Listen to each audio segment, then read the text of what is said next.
안녕하세요. 김정국 팀장입니다. 네, 팀장님 자기소개 잠깐 부탁드리겠습니다. 네, 저는 그 법인의 설립부터 엑시트까지 법인의 생애주기 전반 대표님들의 경영상 애로점에 대한 해결부터 주주이자 임원이신 대표님들의 숨은 권리를 찾아드리는 컨설팅을 수행하고 있습니다. 특히 이제 막 설립하신 이제 법인부터 만 7년 미만의 초창기 법인의 이제 세무재무, 인증, 자금 조달에 특화된 컨설팅을 주로 많이 해드리고 있는 상황입니다. 네, 오늘은 어떤 영상을 다루실 건가요?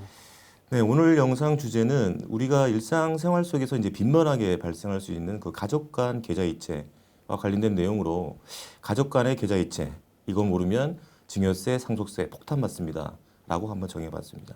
네, 가족 간의 계좌이체는 빈번하게 일어나는 일인데 이게 문제가 되는 건가요? 네, 그 가족 간의 계좌이체 좀 더 확장해서 가족 간의 모든 그 동거래가 문제가 되는 것은 아닙니다만 세무당국은 일단 가족 간의 동거래가 있다면 증여인 것으로 이제 기본적인 가정을 하고 있기 때문에 다른 타인들과의 거래보다는 좀 더 관심과 많은 주의를 기울여야 합니다. 그러면 계좌이체가 기록에 남아서 문제라면 현금으로 출금해서 주면 문제가 없지 않을까요? 네, 그 많은 분들이 이제 현금으로 증여할 경우에 이제 출처가 정확히 확인이 되지 않으니까 증여가 이제 아닐 것으로 이제 생각을 하시는데요. 1,000만 원 미만인 경우는 이제 일부 가능한 얘기입니다만 1,000만 원 이상은 자동으로 은행에서 금융정보분석원으로 보고가 되고 이 중 탈세가 이제 의심이 되는 거래를 선별해서 국세청으로 이제 보고하게끔 이제 되어 있습니다. 그 최근에는 그 보이스피싱으로 인한 이제 피해를 막기 위해 이제 기준이 더 강화된 상태이고요. 그럼 이제 매일 900만 원씩 이제 은행 창구를 통해서 이제 입금하시면 이제 보고가 안 되겠지라고 이제 생각하실 수도 있는데 이럴 경우에는 이제 의심 거래 보고에 이제 해당이 됩니다. 의심 거래 보고란 이제 금융 거래와 관련해서 이제 수수한 재산이 불법 재산이라고 이제 의심되는 이제 합당한 근거가 있거나 금융 거래 이제 상대방이 뭐 자금 세탁 행위를 하고 있다는 뭐 의심되는 정황이 있다면은 고액 현금 거래 보고와는 별도로 금융정보분석원에 이제 보고하도록 된 의무화된 제도입니다.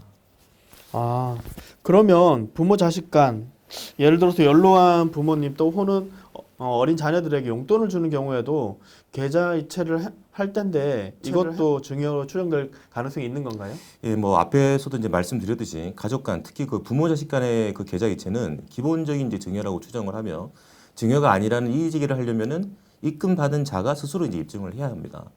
이 중 그 증여세법상 그 비과세되는 증여자산에 대해서는 이제 별도로 이제 명시를 하고 있는데요. 사회 통념상 이제 인정이 되는 뭐 치료비나 뭐 피부양자의 뭐 생활비, 교육비는 이제 증여세를 이제 과세하지 않게 되는데요. 여기서 이제 피부양자의 생활비는 이제 용돈과 그 결이 좀 같다고 이제 볼 수 있거든요. 따라서 이제 소득이나 재산이 없어서 이제 부양을 받아야만 하는 그 피부양자에게 주는 용돈은 이제 증여로 보고 있지는 않습니다. 그 사회 통념이라는 단어가 조금 이제 모호하긴 한데 금액이 얼마다, 뭐 소득이 몇 %다라고 이제 정해져 있는 건 아니고 일반적인 사람들이 이제 받아들일 수 있는 이제 수준의 금액입니다. 예를 들어 뭐 대학생인 자녀에게 30만 원, 뭐 또는 한 50만 원의 이제 한 달치 용돈을 그 사회적 뭐 사회 통념상 이제 인정되는 수준이라고 본다면 예를 들어 한 달에 용돈으로 뭐 1,000만 원, 5천만 원 이렇게 준다고 하면 이제 쉽게 받아들일 수 있는 수준이 이제 아닌 거죠. 그 개개인의 이제 그 가정 상황이나 소비 패턴, 뭐 소득의 크기에 따라서 좀 차이가 인정될 수는 있겠습니다. 부모 자식 간에도 돈거래가 많이 해서 유의할 점이 많은데 네, 그렇습니다. 부부는 어떤가요? 부부들은 오히려 더 빈번하게 더 많이 이루어지잖아요. 예, 뭐 일상생활에서 보면 앞서 뭐 부모 자식 간 계좌 이체는 그 기본적으로 이제 세무당국에서 이제 증여로 추정을 하고 세금 추징 시에 이제 납세자가 이제 증명을 해야 된다고 말씀드렸는데 부부간의 이제 계좌 이체는 그렇지는 않습니다. 일반적으로 이제 남편이 돈을 벌고 뭐 생활비 명목으로 이제 배우자에게 이제 이체하는 일이 빈번하게 발생할 수 있기 때문에 이것을 증여로 추정한다면 이 경우는 이제 세무당국이 이제 입증을 해야 됩니다. 하지만 그 사회 통념상의 원칙은 이 경우도 이제 존재를 하기 때문에 거액을 좀 계좌 이체를 하게 된다면 여전히 이제 증여 이슈는 발생하는 겁니다. 이처럼 이렇게 가족 간의 계좌이체 되게 조심해야 되는데 이로 인해서 세무조사가 혹시 어떤 경우에 나오는 건가요? 네. 이제 국세청도 이제 워낙 이제 바쁜 기관이기 때문에 모든 이제 국민들의 이제 가족 간 계좌 이체를 하나하나 이제 실시간으로 조사하지는 당연히 않겠죠.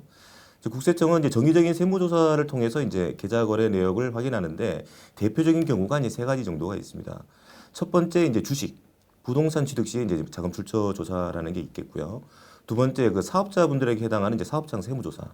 그 마지막 세 번째가 이제 상속이 만약 발생할 경우에 진행하는 상속세 이제 세무조사가 있는데 첫 번째 자금 출처 조사와 같은 경우는 재산을 이제 취득한 날을 포함해서 한 4년 정도의 그 계좌 거래 내역을 확인하게 되고 사업장 세무조사는 이제 통상 한 5년치 그리고 상속세 세무조사는 이제 상속이 발생한 날로부터 과거 그 10년 동안의 이제 증여 행위를 이제 조사한다고 보시면 되겠습니다.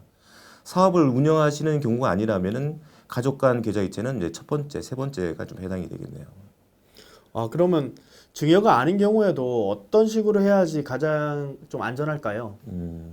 네, 그 기본적인 원칙은 가족 간의 계좌 인체라도 제3자와 이제 거래하는 것과 마찬가지라고 이제 보셔야 될 것 같습니다. 특히 부모와 성년 자식 간의 경우가 또 더욱 그렇습니다.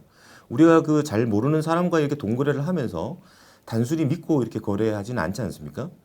특히 이제 성년 자녀가 부모에게 이제 돈을 빌리려고 할 때 계좌 이체를 할 경우가 있겠죠. 그러면은 무조건 이제 차용증을 작성하시는 게 좋고요. 가능하다면 이제 공증이나 내용 증명을 통해서 차용증이 이제 돈을 빌려준 날 작성이 되었다라는 것을 입증할 수 있으면 더 좋겠습니다. 그리고 이제 가장 중요한 점은 실제로 이제 돈을 상환하는 과정을 이제 기록으로 좀 남겨두셔야 하는데요. 빌린 돈을 상환하실 때 예를 들어 뭐 4월 차용금, 뭐 원리금 상환이라고 이제 내 통장 및 뭐 받는 분 통장 표시 내용을 이렇게 남기시면 되고 부모님 대신 만약 돈을 받아서 이제 물품을 구매해 주는 경우도 왕왕 있는데 뭐 예를 들어 그런 경우에는 뭐 가전제품 구매용 뭐 이라고 이제 동일하게 표시를 남겨 놓으시면 이후 명확하게 이제 자료의 제출을 통해서 증여가 아님을 이제 입증하실 수가 있는 겁니다. 그럼 가족 간의 증여 거래는 전액 과세 대상인 건가요? 공제 혜택이 있다고 알고 있는데 좀 자세히 설명 좀 부탁드리겠습니다. 네, 그렇습니다. 그 증여에 해당이 되더라도 가족 간의 이제 10년 합산의 이제 증여공제 혜택의 한도액이 있는데요. 부부 간은 이제 6억, 이제 부모가 성년 자녀에게 줄 때는 한 5천만 원, 미성년자에게는 2천만 원이 이제 비과세가 되고요. 그리고 자녀가 부모에게 주는 돈도 이제 5천만 원까지는 이제 비과세입니다. 뭐 시부모와 이제 며느리의 관계도 이제 기타 친족에 해당이 되면서 1천만 원까지는 이제 공제 혜택이 있습니다.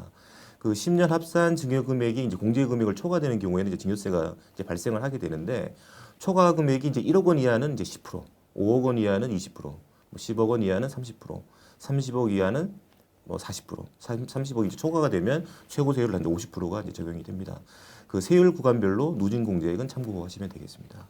네, 증여 공제 혜택 10분 활용해야 되겠네요. 뭐 기간 부분들도 네네. 자세히 좀 고려해야 될 것 같은데 그러면 증여세를 대체하는 방안을 좀 자세히 좀 설명 부탁드리겠습니다.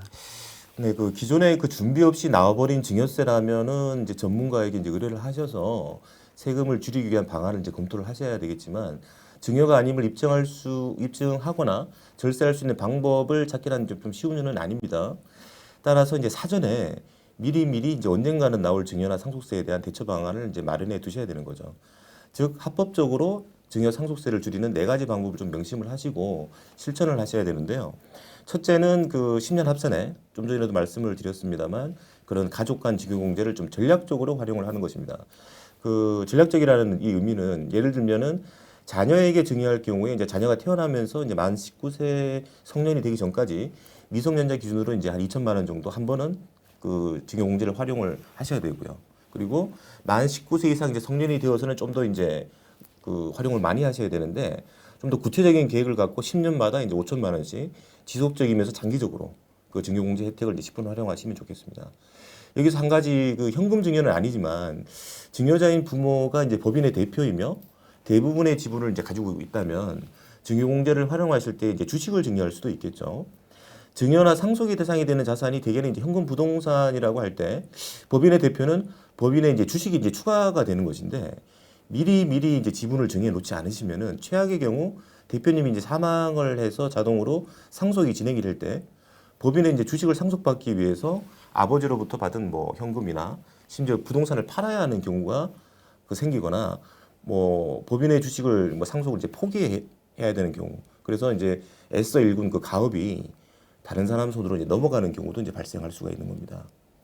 다시 이제 좀 주제로 돌아와서 이제 두 번째 방법은 사람을 분산해서 이제 증여하시는 방법인데 예를 들어 이제 자녀가 결혼 후에 미성년자 손주가 이제 2명이 있다. 이제 그럴 경우에 자녀에게만 증여하지 않고 며느리 손주에게 이제 증여 시 며느리는 아까 말씀드린 것처럼 기타 친족으로 역시 이제 10년 합산 증여공제가 1,000만 원이 적용이 되고 손주는 이제 미성년이면서 직계 존속으로부터 이제 증여를 받았기 때문에 각각 2,000만 원씩 이제 증여공제 혜택을 받을 수 있으니 성년 자녀가 공제받을 수 있는 5,000만 원까지 포함을 하면 10년에 1억은 이제 세금 없이 증여를 하실 수가 있는 겁니다. 셋째는 이제 비과세 증여재산을 이제 활용하는 방법입니다. 그 부모가 자녀에게 주는 모든 돈이 이제 증여에 해당이 되는 것이 아니라 사회 통념상 이제 인정이 되는 축의금, 뭐 혼수용품, 뭐 치료비, 교육비 등은 이제 증여에 해당되지 않습니다. 따라서 뭐 축의금을 만약 받아서 그 비용을 제외한 나머지 돈을 이제 자녀에게 주면은 이제 증여에 해당이 안 되는 거죠. 다만 주택과 이제 차량의 경우는 이제 혼수용품에서 이제 제외가 되기 때문에 좀 조심하셔야 됩니다. 넷째는 이제 앞에서도 이제 언급한 이제 차용증을 작성하고 이제 증여하는 방법인데 이 경우 이제 증여세는 발생하지는 않겠지만 이제 금전 대차를 이제 하신 거기 때문에 상환에 대한 실질이 좀 필요합니다. 그래서 원금과 이자에 대한 상환 내역이 이제 기본적으로 이제 증빙이 되어야 하는데 세법상 2억 1,700만 원까지는 이자 상환 이제 의무가 없습니다. 하지만 원금 상환은 조금씩이라도 이제 하셔야 됩니다. 뭐 이렇게 말씀드린 네 가지 이제 절세 방법을 종합적으로 좀 정리를 해보면은 장기적인 계획하에 가족을 이제 분산해서 증여공제 및 간헐적으로 발생하는 비과세 증여재산을 최대한 활용하고 증여에 해당되지 않는 돈이라도 증여로 의심되지 않도록 반드시 차용증과 입출금을 이제 증빙하는 기록을 남겨두시는 것이라고 이제 정리할 수가 있습니다.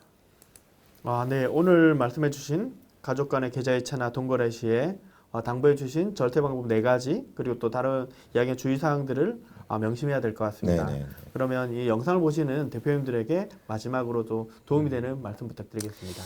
네, 그 증여세, 뭐 상속세 하면 뭐 돈이 좀 많은 집안에서 뭐나 이제 좀 신경 쓸 일이 아닌가 이렇게 좀 가볍게 치부하실 수가 있는데 절대 그렇지가 않습니다.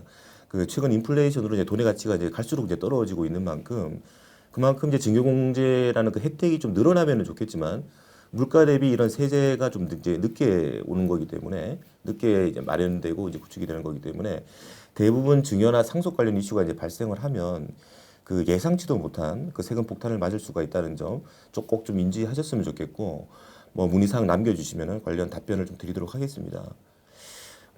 법인 운영과 관련된 것이나 생활 속 절세와 관련된 다양한 꿀팁과 관련된 내용으로 다시 찾아뵙도록 하겠습니다. 구독과 좋아요는 이제 좋은 영상을 만드는 데 큰 도움이 됩니다. 이상 김정법이었습니다. 감사합니다.